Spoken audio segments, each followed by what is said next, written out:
Supreme court का हुक्म जो है 3 जजेस का है, वो 4 जजेस के हुक्म के खिलाफ है, उस पर कभी भी अमल नहीं होगा। सर ये 4-3 का और 3-2 का जो ऑलरेडी ये जो फैसला सामने आया था 1 मार्च को, उसमें तो 3-2 का फैसला कहा गया और जो 27 फरवरी का भी हवाला दिया जाता है उसमें तो तमाम जजेस के सिग्नेचर्स भी मौजूद थे, जिसमें मैटर को रेफर कर दिया गया था to chief justice of Pakistan कि वो एक रिकॉन्स्टिट्यूट कर दे बेंच को। तो फिर इसमें क्यों मजीद एम्बिग्विटी क्रिएट की जा रही है? और कॉन्स्टिट्यूशन के मुताबिक तो 90 डेज के अंदर सर इलेक्शंस होने ही हैं।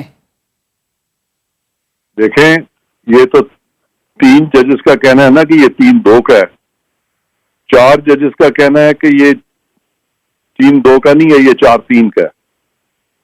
और वो जहां तक रहा 90 डेज की बात, तो वो तो 90 डेज इन्होंने कहा था ना कि 90 डेज में होने चाहिए, तो 90 डेज में तो कभी भी किसी ने नहीं कहा कि होने चाहिए, क्योंकि जो सबसे पहली डेट प्रेसिडेंट ने दी थी वो भी 90 डेज के अंदर नहीं थी।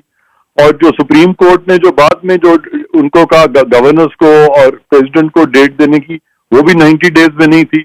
और अब जो आखिरी दफा सुप्रीम कोर्ट ने डेट दी है वो भी 90 डेज में नहीं है। तो वो 90 डेज की क्या ऐसी सिग्निफिकेंस अब रह जाती है? राइट, बट इरफान साहब, बेरिस मिनिमम डेट तो कोई ना कोई मुतय्यन उसकी करनी थी। अक्टूबर 8 की जो date election commission of Pakistan की जानिब से दी गई थी, वो आपके ख्याल में दुरुस्त थी? वो रिलेटिवली दुरुस्त थी, बिल्कुल दुरुस्त तो नहीं थी, क्योंकि सारे मुल्क में इलेक्शन इकट्ठे होते तो वो ज्यादा दुरुस्त होता। Sir, but is that not a violation of constitution, जहां पर constitution? No, how sir? that is in line with the letter and spirit of the constitution. You don't have to see the letter alone, you have to see the letter and spirit of the constitution. And the letter and spirit of the constitution is कि मुल्क में जब भी elections हुए हैं तो care taker setup बनाए गए हैं ताकि वफाक में और सूबों में केयर टेकर सेटअप हो, जबकि वफाक और सूबों के इलेक्शंस हो। ये ना हो कि सूबों में इलेक्शंस हो तो वफाक में केयर टेकर सेटअप ना हो, और वफाक में इलेक्शंस हो तो सूबों में केयर टेकर सेटअप ना हो। इरफान साहब, अभी तो केयर टेकर सेटअप अगर 2 सूबों में नजर आ रहा है, जिसकी मुद्दत अगेन आइन के मुताबिक 90 डेज की है। 22 अप्रैल को पंजाब की बहरहाल केयर टेकर की मुद्दत जो है वो खत्म हो जाती है, तो 23 तारीख से क्या होगा? कौन डिसाइड करेगा कि वहां पर निजाम जो है वो कैसे चलाया जाएगा, या इस मौजूदा केयर टेकर को मजीद एक्सटेंशन दी जाएगी? ये कॉन्स्टिट्यूशन ने डिसाइड कर दिया है, कहीं नहीं लिखा कॉन्स्टिट्यूशन में कि केयर टेकर्स की मुद्दत 90 दिन में खत्म हो जाती है। ये बहुत सारे वकला जो है गलत बयानी से काम ले रहे हैं। कॉन्स्टिट्यूशन में कहीं नहीं लिखा कि 90 दिन में केयर टेकर सेटअप खत्म हो जाएगा, कहीं नहीं लिखा ये चीज। राइट, तो ये कंटिन्यू करेगा यही केयर टेकर सेटअप?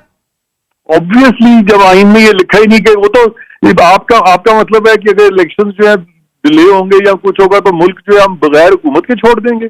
यानी आइन का ये तशरीह कर रहे हैं, ABC इन लोगों को आइन की नहीं आती, इस तरह की तशरीह आप आइन की कर रहे हैं कि आइन का मजाक बना दें आप।